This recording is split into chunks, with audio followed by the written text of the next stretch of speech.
오늘은 우리가 요한복음을 한번 읽어보도록 하겠습니다. 요한복음 21장 15절로 17절의 말씀입니다. 개역 개정 성경으로 제가 가진 성경 185면쯤에 있습니다. 그들이 아침을 먹은 뒤에 예수께서 시몬 베드로에게 물으셨다. 요한의 아들 시몬아, 내가 이 사람들보다 나를 더 사랑하느냐? 베드로가 대답하였다. 주님, 그렇습니다. 내가 주님을 사랑하는 줄을 주님께서 아십니다. 예수께서 그에게 말씀하셨다. 내 여린 양떼를 먹여라. 예수께서 두 번째로 그에게 물으셨다. 요한의 아들 시몬아, 내가 나를 사랑하느냐? 베드로가 대답하였다. 주님, 그렇습니다. 내가 주님을 사랑하는 줄을 주님께서 아십니다. 예수께서 그에게 말씀하셨다. 내 양떼를 쳐라. 예수께서 세 번째로 물으셨다. 요한의 아들 시몬아, 내가 나를 사랑하느냐? 그때 베드로는 예수께서 내가 나를 사랑하느냐 하고 세 번이나 물으심으로 불안해서 주님께서는 모든 것을 아십니다. 그러므로 내가 주님을 사랑하는 줄을 주님께서 아십니다. 하고 대답하였다. 예수께서 그에게 말씀하셨다. 내 양떼를 먹여라. 아멘. 이 말씀은 살아계신 주님의 말씀입니다. 본문을 근거로 하여서 내가 주님을 사랑하는 줄 주님께서 아시나이다. 이러한 제목으로 우리 잠시 말씀을 나눕니다. 지금은 코로나19라 이 대리운전에 저녁에 하는 사람들이 굉장히 힘듭니다. 코로나19가 발생하기 전에는 주말에는 굉장한 말하자면은 대목이었죠. 그날도 코로나 발생하기 전 토요일 저녁이었는데요. 폴스가 8시 되면 쭉 올라갑니다. 그래서 8시경 박 목사가 택시 노래방 앞에서 손님을 모시고 출발을 하게 했어요. 참고로 여기서 박 목사는 성령 충만한 사람은 박 목사가 누군지 다 아실 거예요. 예.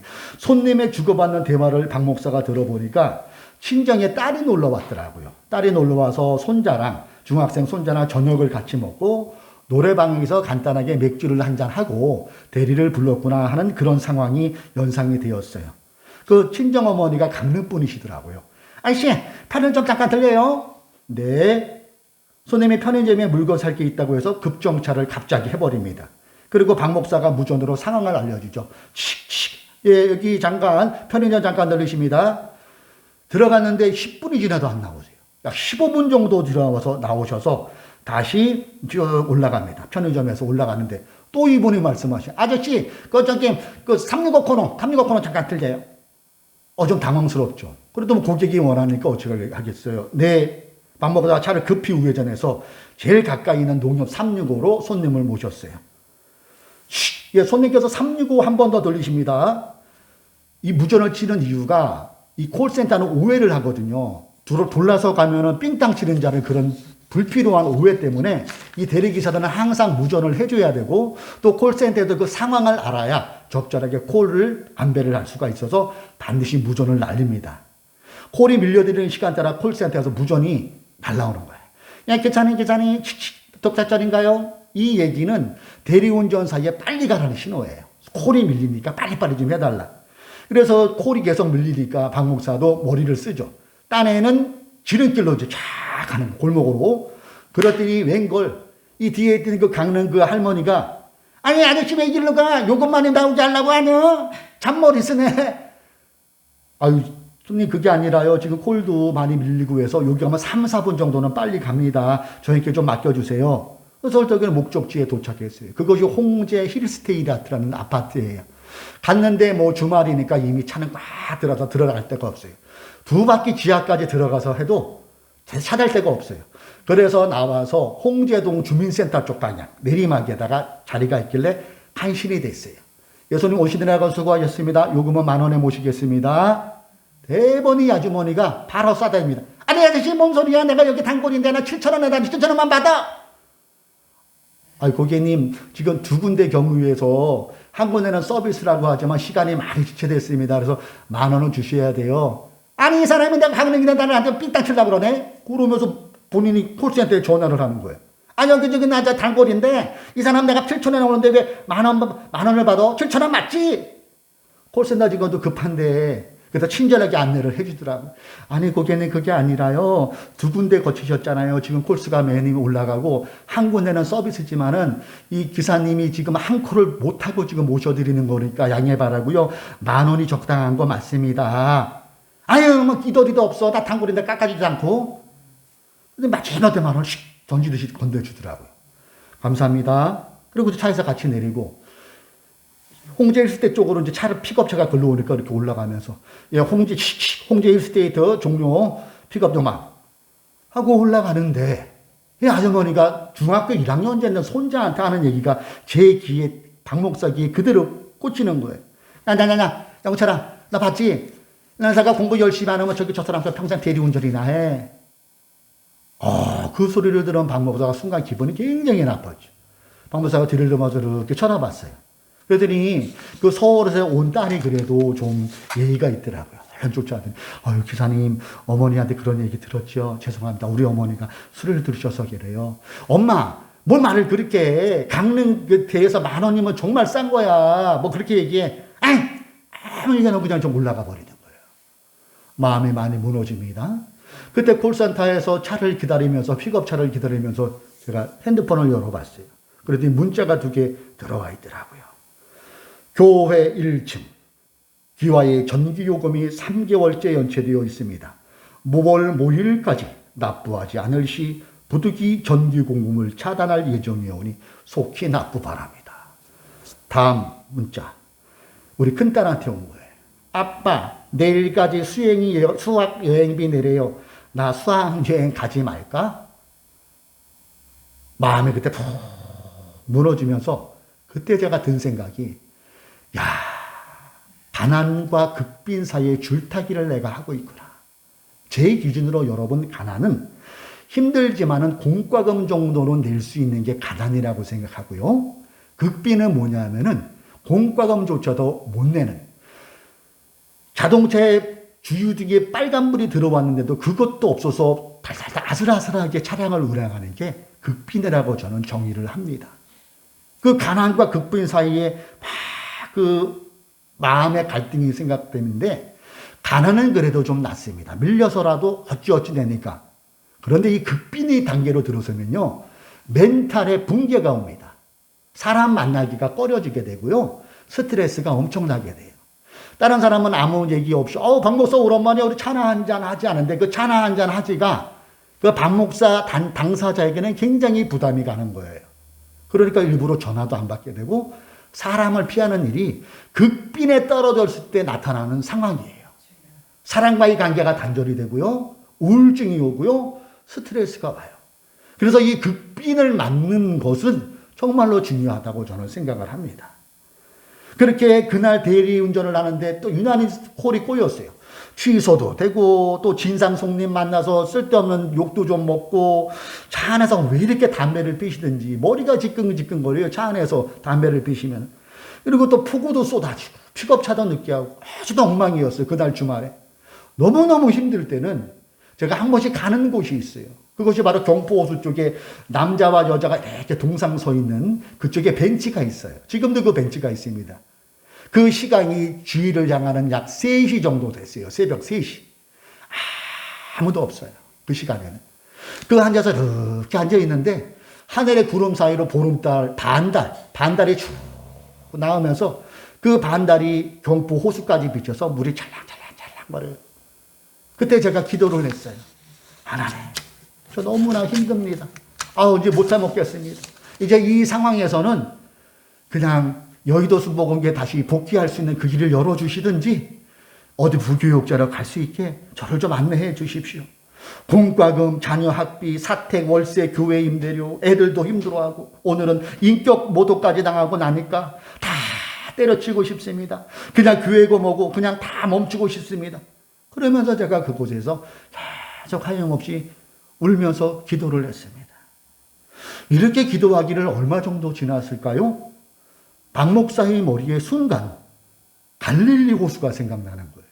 나는 경포대 호수에 있는데 갈릴리 호수가 생각나면서 오늘 우리가 읽은 이 말씀이 제 마음에 내마처럼 다가갔어요. 주님께서 물어보시는 거예요. 내가 나를 사랑하느냐? 내가 나를 사랑하느냐? 베드로야 내가 나를 사랑하느냐의 그것이 2000년을 뛰어넘어서 저에게 이 질문을 주시는 거예요. 예. 베드로가 뭐라고 대답합니까? 내가 주님을 사랑하는 줄을 주님께서 아십니다. 이 고백이 2000년 후에 저에게도 동일한 고백을 했어요. 네, 저도 주님을 사랑하는 줄 주님께서 아십니다. 오늘 우리가 함께 읽은 본문이 2000년 전 갈릴리 호수에 베드로를 찾아오셨던 주님이 그날 성령으로 경포호수에 앉아있는 박 목사를 찾아오신 거예요. 그때 불어오는 바람에 실려서 주님의 세미한 음성이, 성령님의 음성이 내 마음에 들려왔어요. 저는 그때 이후 하나님의 음성을 요즘에 못 들은 것 같아요. 딱 한마디. 그래, 내가 다 안다. 세미한 음성이지만 저에게는 천둥처럼 그 소리가 들리는 거. 마음속에 마음에 들려오는. 그 이상 거기서 말은 없더라고요. 그래, 내가 다 안다. 그때 제 마음이 떨리면서 찬양이 나왔어요. 여러분 다 아는 찬양이잖아요. 갈릴리 호숫가에서 주님은 시몬에게 물으셨네. 사랑하는 시몬아, 넌 날 사랑하느냐? 오 주님, 주님께서 아십니다. 2절은 자동으로 작사가 돼요. 경포대 호숫가에서 주님은 종배에게 물으셨네. 박 목사에게 물으셨네. 사랑하는 박 목사야, 넌 날 사랑하느냐? 오 주님, 주님께서 아십니다. 2000년 전에 갈릴리 호수, 2000년 후에 경포대 호수, 2000년 전에 베드로의 고백, 2000년 후에 박 목사의 고백이 어쩜 그리 똑같은지. 그때 박 목사가 나지막히 하나님께 고백합니다. 주님, 사랑합니다. 마치 선후배가 요즘에 콜라보레이션이라고 하나요? 그런 노래를 하는 것처럼 베드로와 박 목사 2000년의 그 시간을 뛰어넘어 함께 콜라보로 예수님 사랑해요. 이 고백이 그곳에서 일어났어요. 주님을 사랑했던 베드로는 끝까지 사명을 감당했습니다. 그의 사명 감당은 십자가에서 거꾸로 죽기까지 그런 사명을 감당했어요. 주님을 사랑한다는 박 목사는 끝까지 사명을 감당하고 있나? 여기서 막힌 거예요. 여기서. 내가 주님을 사랑한다는데 나는 죽는 것도 아닌데 나는 그렇게 핍박받는 것도 아닌데 나는 십자가를 질 일도 없는데 그렇게 생각하면서 회개가 나오는 거예요. 주님 회개합니다. 힘들어도 가보겠습니다. 눈에 보이는 육신의 정욕, 안목의 정욕, 이생의 자랑에 절대 속지 않고 주님 가신 길, 하나님께서 나에게 원하시는 나만의 길을 그래도 걸어가 보겠습니다. 이 고백을 경포대 호수에서 하나님께 올려드렸어요. 그리고 흘리던 눈물을 닦고 그 자리에서 일어났어요. 그날은 주일이었습니다. 거의 잠을 한숨도 못 잤었어요. 그리고 피곤한 몸을 갖고 교회를 향하는데 연약한 인간이 얼마나 간사하든지 그렇게 좀 전에 주님 사랑합니다 했었는데 교회 가기가 싫은 거예요.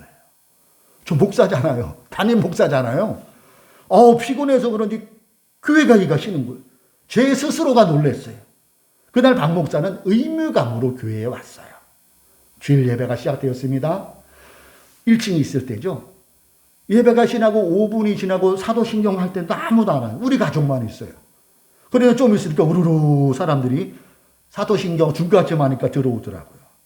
그때 제 마음에 든 생각이 저분들도 나처럼 일주일 내내 일하고 남들은 쉬는 주일에 교회에 온 분들이구나.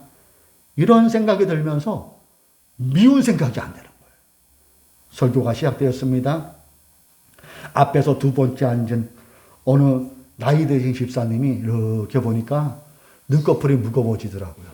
그러더니 바로 기도를 하는 것 같은데 기도하는 것 같지 않고 자시더라고요. 주무시더라고요. 그러더니 고개가 뒤로 넘어가더니 이 정도 넘어가더니 코를 고시는 거예요. 집사님이 코를 골기 시작하는 거예요. 이를 본 아내 된 권사님이 뒤에 앉아 계시다가 민망하셨겠지요. 툭툭 쳐요. 그래서 정말 이렇게 쳐다보다가 또 이번에는 입맛까지 다지면서 드러렁드러렁 하시는 거예요. 몇 안 되는 성도님들이 저를 안 쳐다보고 다 그 집사님만 이렇게 쳐다보려고. 제가 여의도 순복음교회에 있을 때 지금 여러분들 볼 때 제가 굉장히 온유하고 그러죠. 저도 나름대로 칼 같은 그런 면이 있었어요. 교구 연합예배만 들어도 전도사님 아실 거예요. 100명은 기본으로 모이잖아요. 졸면은 제가 바로 지적했던 사람이에요. 집사님, 지역자님, 한 달에 한 번만 되고 주시면 됩니까? 예수의 피, 야, 눈 뜨세요, 눈 뜨세요. 이렇게 했던 저예요. 그런데 그런 마음은 안 생기고, 불쾌한 마음이 안 생겨요. 그러면서, 아휴, 저 집사님 참 얼마나 힘드시면 주무실까. 그렇잖아요, 여러분. 교회 안 다닌 사람 관점을 볼 때 그 시간에는 더 잘 시간이, 어제 한잔 하시고, 주무실 시간인데, 이분들은 교회 다녀서 주일이라고 그 시간에 예배 드리러 오셨구나. 그 사실이 이렇게 다가오면서, 아휴, 박 목사, 너도 아까 교회 나오기 싫었잖아. 이 마음이 들면서 그분이 이해가 돼요. 물론 용납은 안 되겠지만은 이해하는 단계까지 되는 거예요.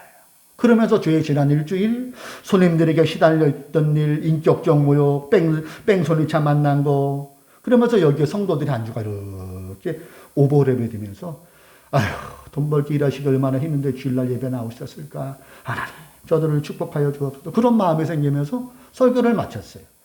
그리고 마지막 시간에 봉헌기도를 드리잖아요.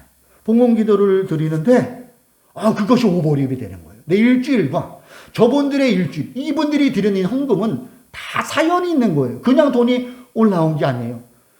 땀이고, 눈물이고, 또 나이 어린 사람에게 당했던 자존심 그런 거 다 돼서 벌은 소득의 일부분을 하나님께 올려드리는 거잖아요. 그래서 제가 그런 기도를 했어요.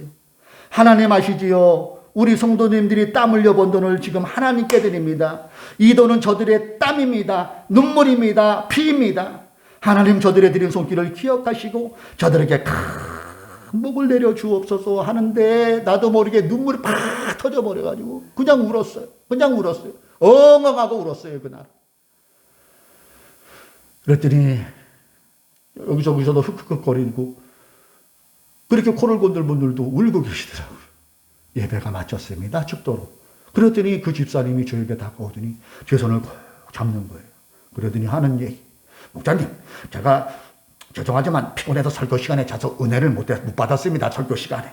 근데 목사님 공포원 기도에 오늘 은혜 엄청 받았더래요. 그렇게 얘기를 하더라고요. 그런 날이 있었어요. 예. 그렇게 일을 제가 시작하고 한동안 거의 한 달 정도는 그렇게 울면서 봉헌 기도했던 생각이 납니다. 그래, 성도들의 이 헌금은 저분들의 땀과 피다. 이렇게 귀한 헌금을 함부로 쓰면 안 되지. 그때부터 지금도 그래요. 제가 교회 재정을 지출할 때는 저도 모르게 꼭 3번씩 망설이고 생각해보는 습관이 생겼어요. 이것은 나쁜 습관 같지 않은 것 같아요. 그렇습니다. 여러분들이 오늘도 드리는 이 헌금은 소중한 거예요. 그리고 여기 서 있는 목사들조차도 그 소중함을 알아야 된다는 거예요. 그래서 이런 헌금 마음대로 쓰면은요, 하나님이 절대로 안 기뻐하시죠. 일부겠지만은 요즘도 계속해서 신문 보도에 나오면 성교비 핑계로 해외여행 경비로 헌금을 써대고 자녀들 해외 유학비로 상의도 없이 막 써대고 고급 옷에 고급 음식에 막 지출해대고 정작 같이 사역하는 부교육자들은 시급도 안 될 정도로 하면서 상여금도 안 주면서 부려먹던 그 부려먹는 목사들이 있는 거를 제가 볼 때는 분노가 일어나요, 여러분. 요한복음 10장 12절로 13절에 이런 말씀이 있어요.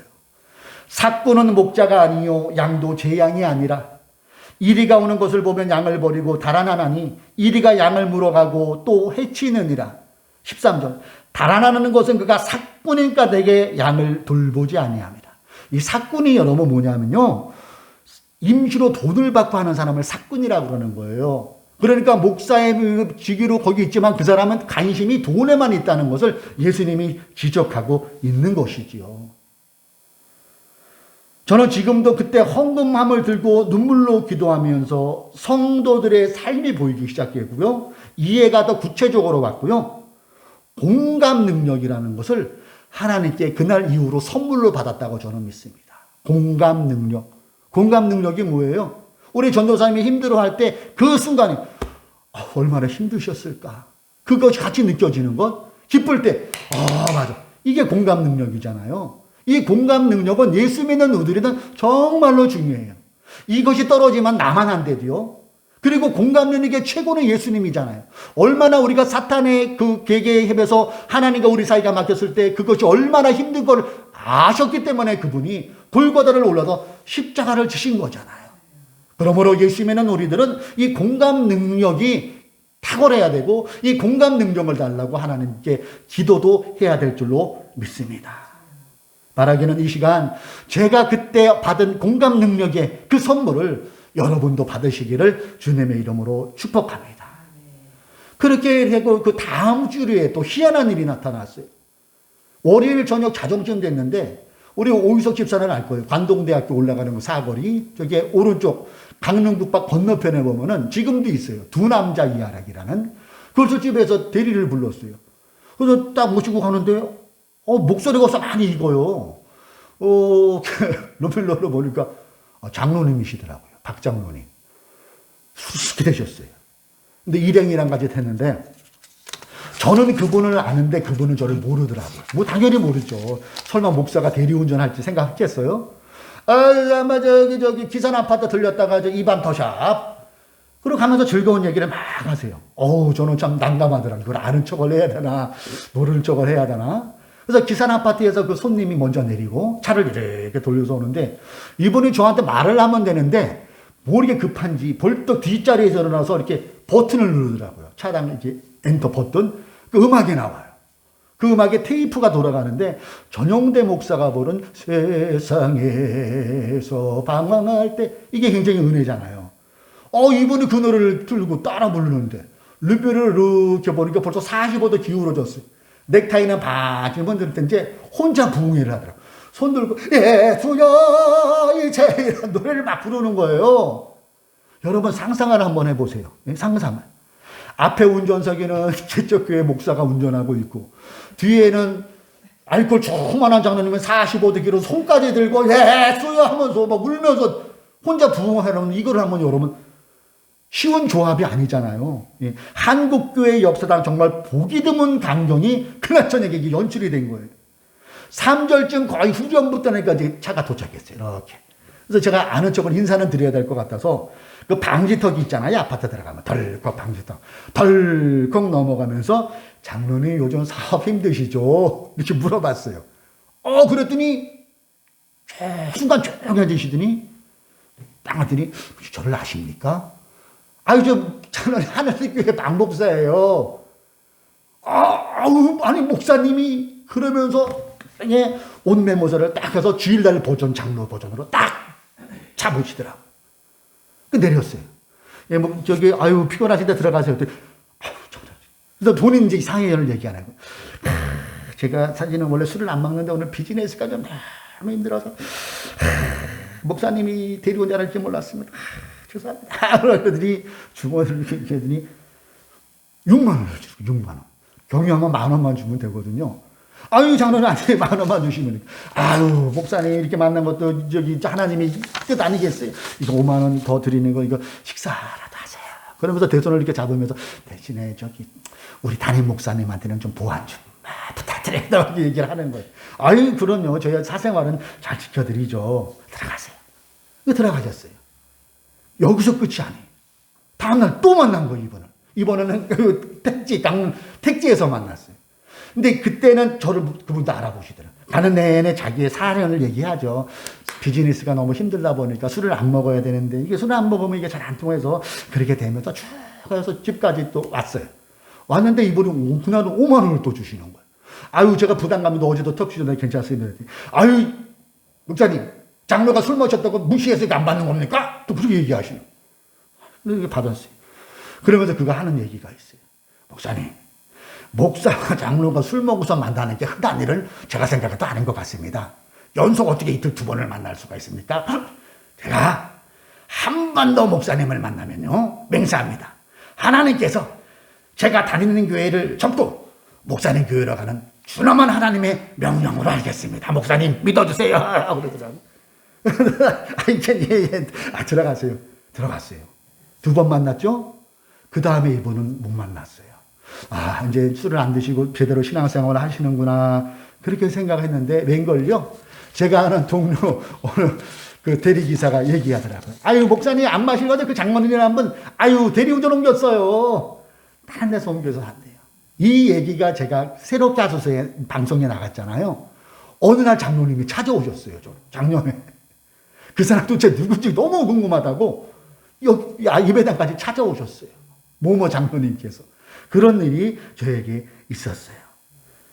여러분, 제가 이 대리운전을 하다 보면 참 민망할 때가 많이 있는데, 2얼굴을 가진 장로님, 2얼굴을 가진 권사님, 2얼굴 가진 집사님이 종종 만나게 돼요. 다행히 2얼굴을 가진 한잔하신 목사님은 아직 안 만나서 다행인 것 같아요. 2얼굴을 가진 사람. 우리 믿는 우리들은 알코올 충만해서는 안 되겠지요. 성령 충만해야 된다는 거예요. 그 말씀에 에베소서 5장 18절에 이렇게 말씀하잖아요. 술 취하지 말라. 이는 방탕하마니 오직 성령의 충만을 받으라. 알코올보다는 성령 충만 받는 모습이 믿는 우리들의 모습이라는 거예요. 저와 여러분의 일상에서 예수님을 보여주는 작은 화면이라는 것을 우리는 시시때때로 잊어서는 안 된다는 거예요. 그래서 우리의 삶에서 예배당뿐만이 아니라 우리가 만나는 곳, 내가 하는 일터에서 나의 말, 나의 행동이 하나님의 영광을 가릴 수도 있고 하나님의 영광을 높일 수도 있다는 걸 우리는 알고 있어야 돼요. 그래서 말과 행동이 똑같아요. 교회에서는 거룩하다 하지만은 사회에 나가서는 저쪽 이렇게 넘어가고 술도 한잔하고 뭐 그런 거는 우리 사람은 모르지만은 하나님은 보고 계시다는 것 우리가 알고 있잖아요. 그래서 예수 믿는 자답게 말하고 예수 믿는 자답게 행동함으로 세상의 빛과 소금의 역할을 잘 감당하시는 우리 모두가 되기를 주님의 이름으로 축복합니다. 사랑하는 교우 여러분, 저의 사소한 이 책에도 기록되어 있는 이 대리운전의 소소한 간증을 제가 왜 할까요? 오늘 이 말씀을 위해서 길어 올려보자는 거예요. 즉 내가 주님을 사랑하는 줄을 주님께서 아시나이다. 이 의미가 오늘 하늘도 부름교회에 주시는 것에 어떤 의미로 다가오는 걸까요? 제가 다 말씀드렸어요. 진정한 신앙인은 주님을 사랑하는 사람은 상대의 힘겨움을, 상대의 기쁨을 같이 아파해주고 같이 기뻐해줄 수 있는 공감 능력의 소유자가 되어야 된다는 거예요. 나만 알면 여러분 그리스도인 아니에요. 이웃들의 아픔을 보듬고 함께 아파하고 기왕이면 도움을 줄 수 있나도 고민하고 실천할 수 있으면 실천할 수 있는 사람이 공감 능력을 가진 사람이고 주님을 사랑하는 사람의 모습이라는 거지. 그리고 땀과 눈물이 스며 있는 헌금의 소중함을 알고 헌금을 드리고 또 헌금을 받는 교회에서는 그것을 하나님의 뜻에 맞게 합당하게 흘려보내고 잘 집행하는 것. 이것을 생각해 볼 수가 있어요. 이와 더불어 어디서나 그것이 교회이건 나의 일터이건 상관없이 조지일간 성령 충만한 성대의 모습으로 살아가야 된다는 것. 잊지 마십시오. 우리는 예수님을 보여주는 작은 화면이에요. 그것을 우리 마음속에 새겨야 될 것입니다. 그래서 내가 주님을 사랑하는 줄을 주님께서 아시나해서 오늘 이 세 말씀을 우리 마음속에 새겨주심으로 더욱더 주님을 사랑하는 그러한 사람으로 살아가는 저와 여러분 하늘들 교회 모든 성도님 되시기를 주님의 이름으로 축원합니다.